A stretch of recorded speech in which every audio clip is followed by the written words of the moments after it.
Welcome to the Zoe Routh Leadership Podcast, your source of strategies and insights to make you a better leader. Influence, improve, inspire.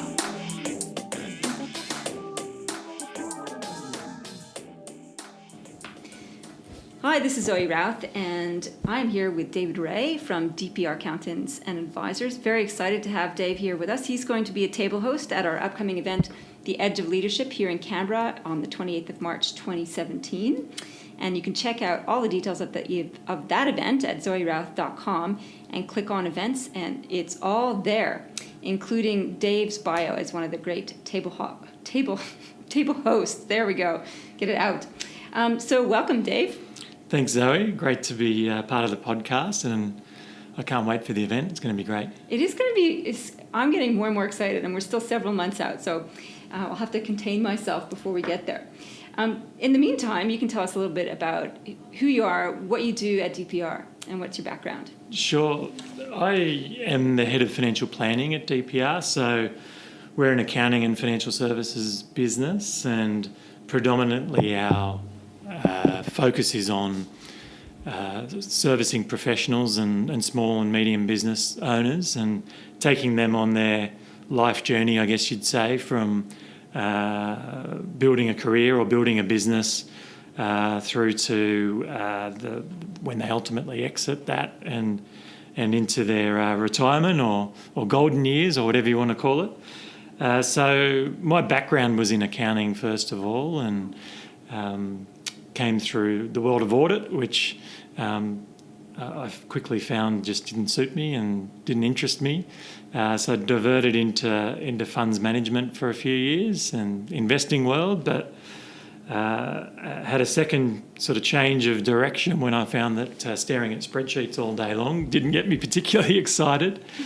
I can relate to that. Yeah, so I felt, so obviously I had an interest in numbers and financials, and really wanted to move into something where I sort of felt like I was making a bit of a difference and spending more time with people and getting to know people and actually having making a contribution and helping have a benefit to where they were headed. So that took me to financial planning, and that's what I've been doing for the last 13 years now.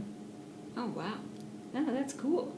So with regards to social contribution and social agenda, what does DPR do in terms of contributions to the community?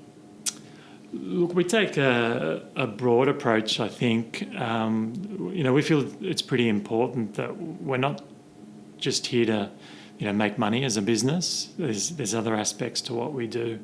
Canberra being a small place in particular, the business community and the broader community is so small and tight knit that we think it's important to be part of that community as a business and not just as individuals. But there's sort of three main areas where we've made our community contribution, and one is through sponsorship and support, mainly through the AFL community. So Peter Beams has had a long association with Eastlake Football Club, and we've been a long-term sponsor there, and contributed to seminars and things where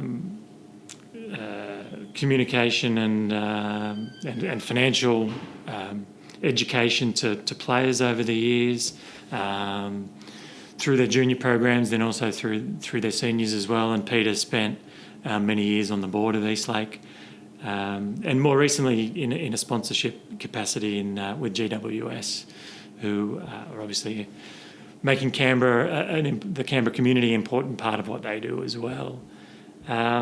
Second aspect of what we do is pro bono support. So Ross Beams in particular does a lot of work in that area. He's a board member of Soldier On. Oh, is he? And provides accounting services to Soldier On too. So he's been there since their early days, and has been pretty heavily involved in the financial aspects of what they do as an organisation.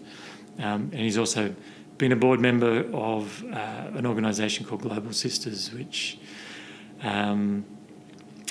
which is a micro-lending type business a charity to women around the world. So for Ross, the pro bono side of things is important. And then, where I've done more of my side of things is around, utilising my social media connections and the work I do in that space to build a bit of awareness and a contribution for different causes. So the last few years I've done Dry July there, which how fun! Which it's not the most exciting month, but it's I guess it's something that's a bit of a challenge. So it does. It's a challenge for me and a challenge for most people, but it does from that point of view. It does mean that people can appreciate what you're doing and what you're going through to raise a bit of money for that. So.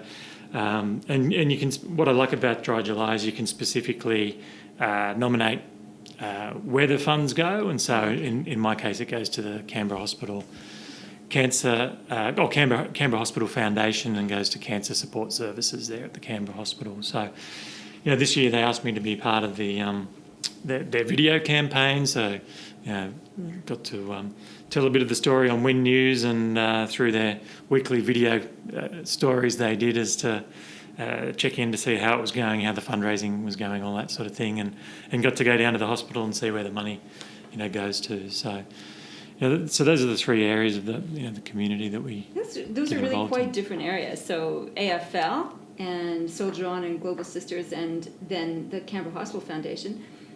What's the story behind that? So I'm always curious about how you end up picking a particular charity. What was it that called? Well, I guess it's each of you have your own little niche, the three directors. What was it, for example, for Peter Beams, who I'm assuming he steered the AFL one? What was it about that?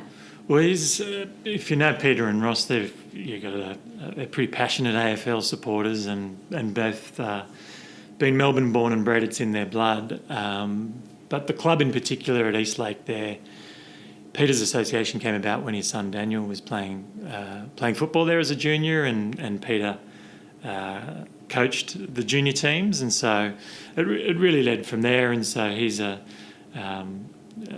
always been a person who wants to give back, and so I think there's always with Eastlake as well. We felt there's been an alignment with, I guess, what we do as a business with our people here, and what they do as a club with their players too. So it's not about just results. In our case, it's not about just making money, or in their case, just about getting wins. It's about developing young people and hopefully giving them building their skills both professionally and personally. And making better people, I guess. That's part of what we think is important as a business, and they do as a club. So it's sort of built from there, and Peter had an opportunity to sit on the board there and make a bigger contribution. So he did that, I think, for about 5 or 6 years. It is a fantastic avenue to develop people. So I've been to the Eastlake Footy Final Awards night, if you like, where you get to meet a lot of the young players who've gone through the seasons, both the men and the women.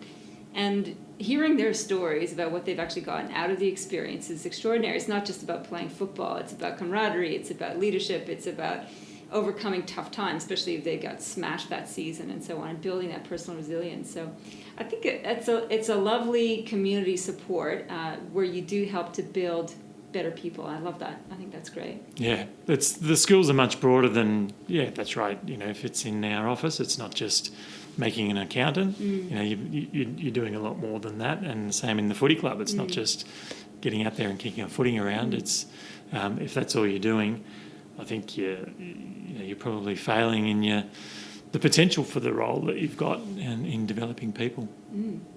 Yeah, that's great.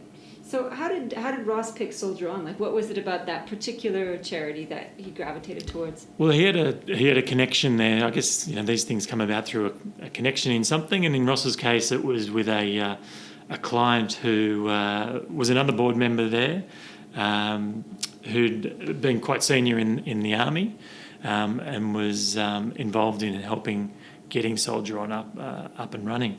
Okay. So he had an opportunity to come in there, and he's been involved in in various different charities over the years, but that's just his most recent one. SIDS and Kids was another one in the past as well.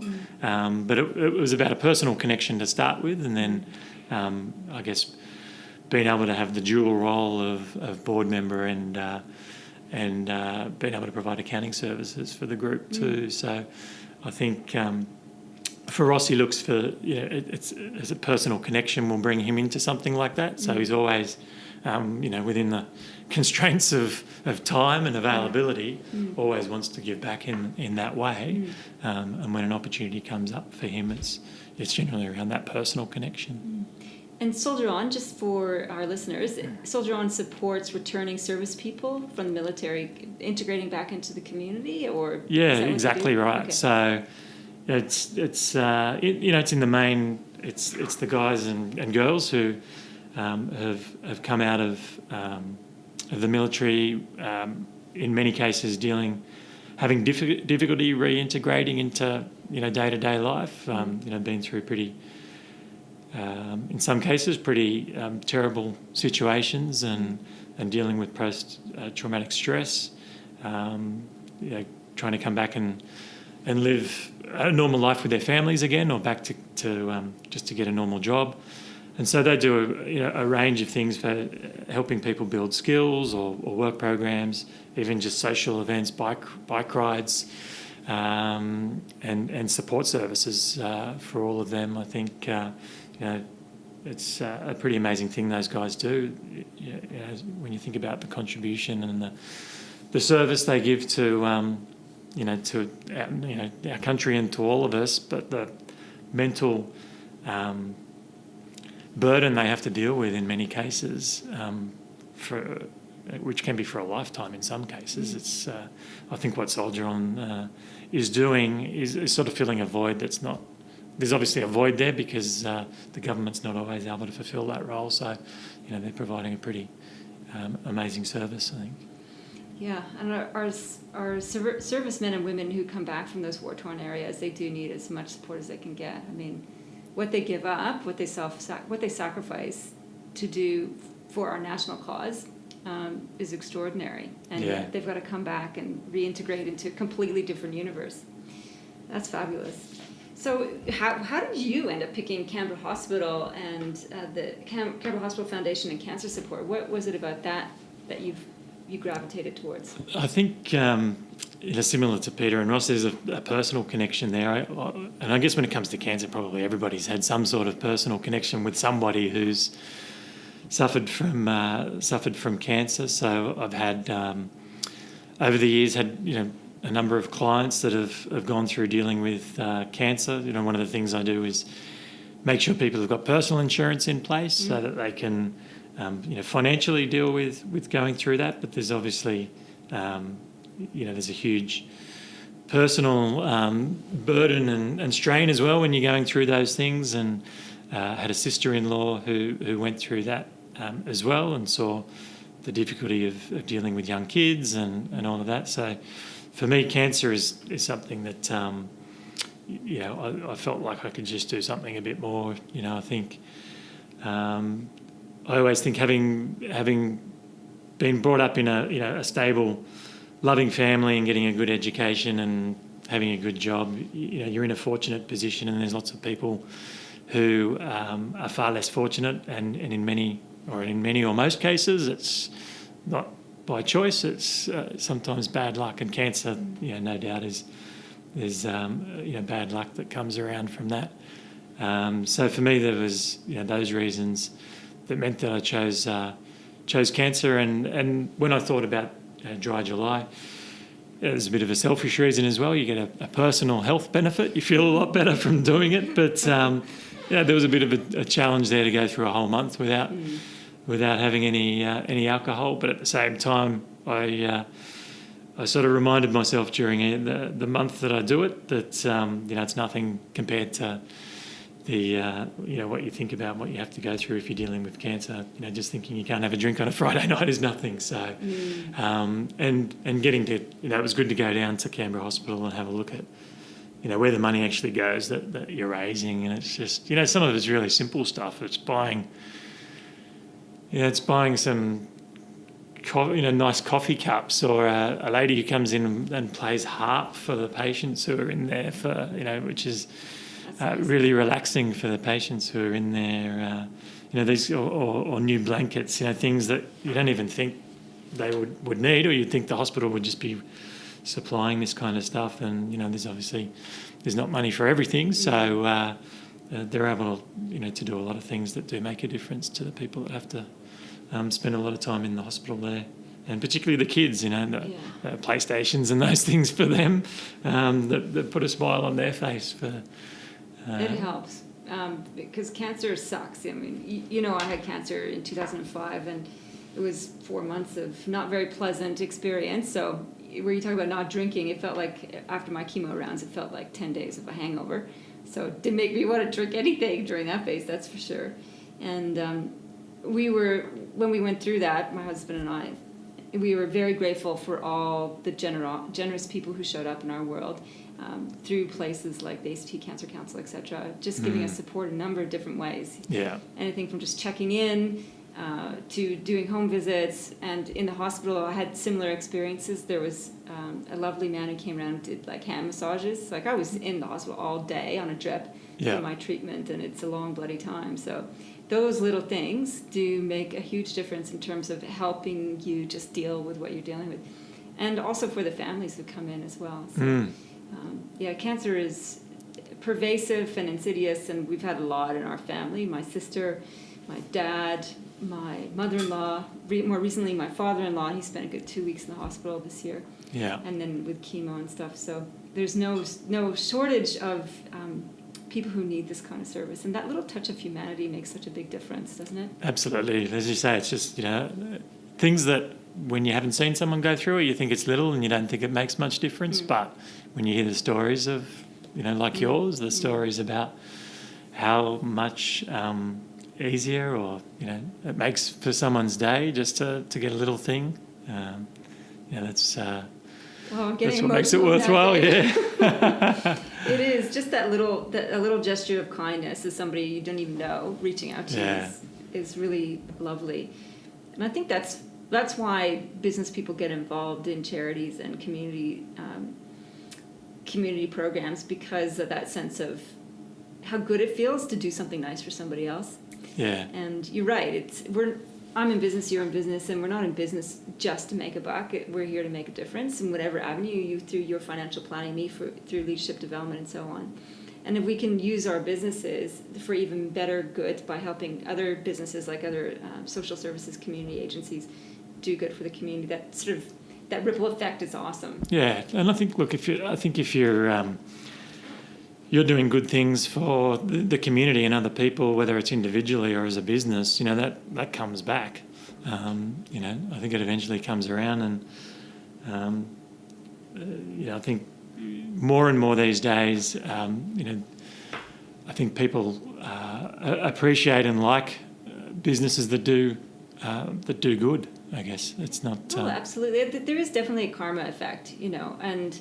If I had a choice between two business providers and one I could see does a big contribution to the community, I want to go to them because it shows the spirit of giving.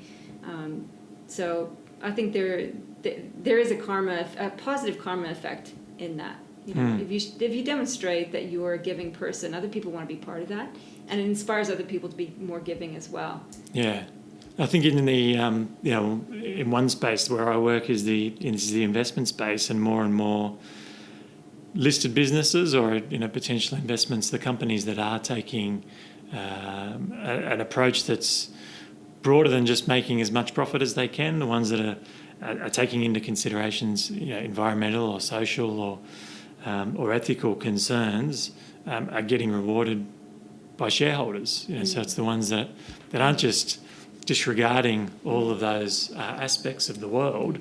It's the ones that are making a positive contribution that are getting rewarded. So they call it one of the things they call it is conscious capitalism. So that in doing business, you can also do good in the world. And I know that Sir Richard Branson set up, is it the B plan or Plan B? I always get it wrong. Do you know this organization? B Corp. Is there a? Is it B Corp or B Plan? Plan B.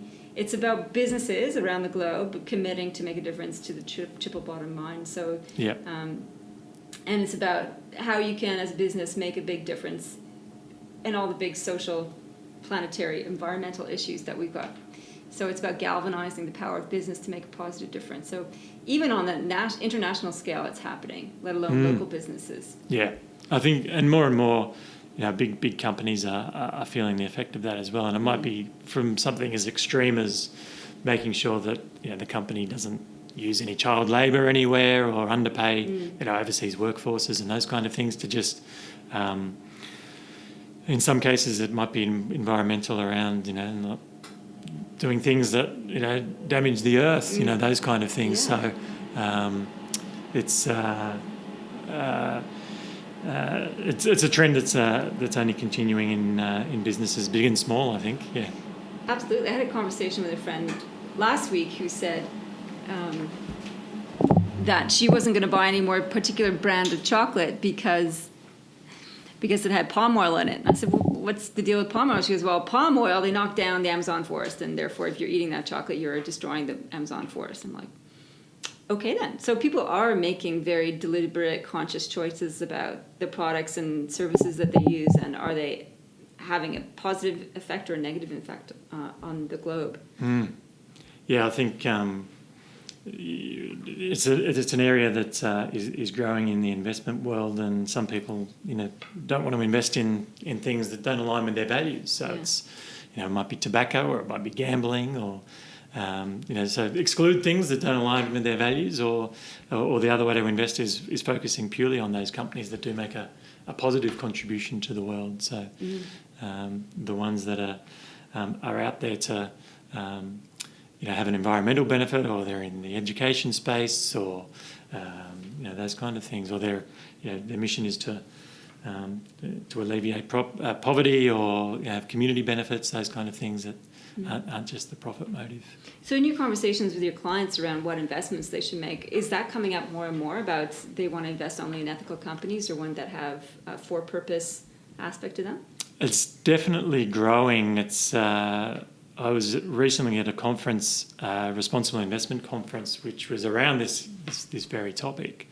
And traditionally, I think most financial advisors or investment advisors and brokers haven't really discussed it with their clients. But more and more, it's starting to go in that direction, and I'm starting to have those conversations where, when you don't ask that, people just invest their portfolio, their super, and it goes into direct stocks or into funds, and most people don't really know where those are being invested.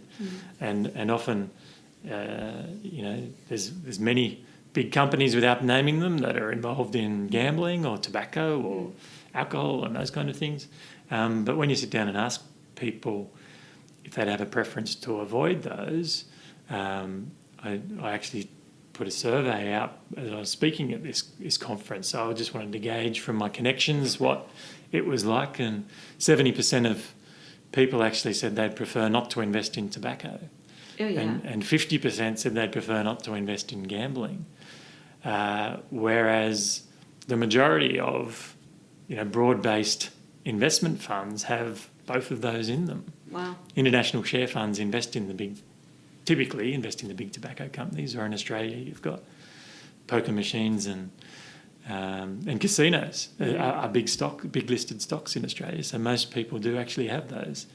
And you're not aware of it even. No, so I was interested to see that 50% would prefer not to invest in gambling, yet probably most of those people do already. So I think that's definitely a growing trend where people haven't had that awareness of where their money is invested, but there's a growing thing to say, well, if I've got a particular values and live a particular way and support particular causes, maybe I start to care where my money is invested to make sure that that's aligned with all of that.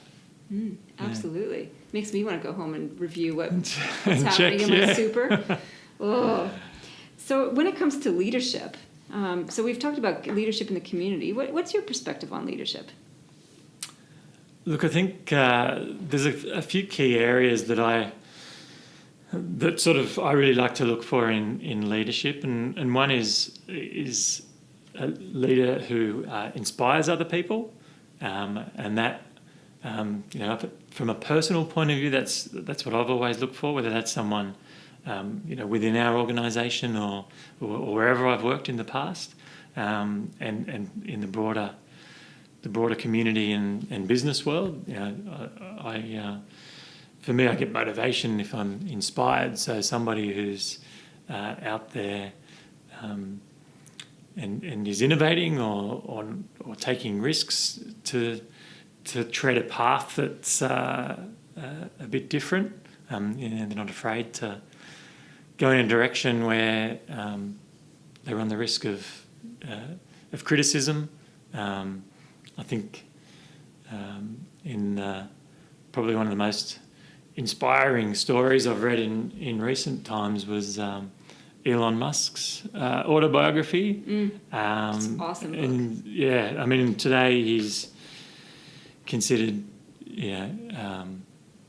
just a visionary and an incredible businessman with Tesla and what he's doing in solar space and the roof tiles that are coming and all those sort of things. But when you read about his story and the number, when he was first going down the paths that he did, the people that said he was crazy and the risks that he had to take to do that. I mean, he's a guy who had a vision for what he believed in, and he's been shown, to date, shown to be correct on that. But a lot of people, back in those times thought he was crazy. It's easy to look now and go, wow, he's doing a great thing.